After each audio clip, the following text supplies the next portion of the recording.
এটা লাইনটা ফুটো হয়ে গেছিল। এটা ধরেন আপনার ওই এটা কথা বলে অবৈধ লোকরা, অবৈধ যারা কানেকশন দিচ্ছে ওরা করছিল এটা।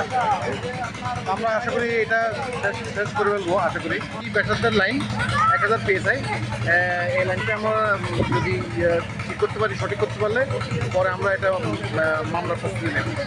কে বা কারা করছে এটা তো আমরা জানি না।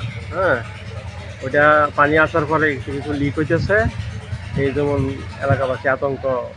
এরপরে যেমন উপরে জানা নিচ্ছে এটা 30-35 বছর আগের সেটিং গ্যাস লাইন, মানে এটা এমন লিক হয়েছে 10-15 দিন হয়েছে। হ্যাঁ, পরে আমরা যেমন উপরে জানাইছি অনেক 10-15 দিন ধরে কাজ কাম করতেছে। একটা সোনার ফ্যাক্টরি করছে, মানে এই ফ্যাক্টরির গ্যাসের দরকার,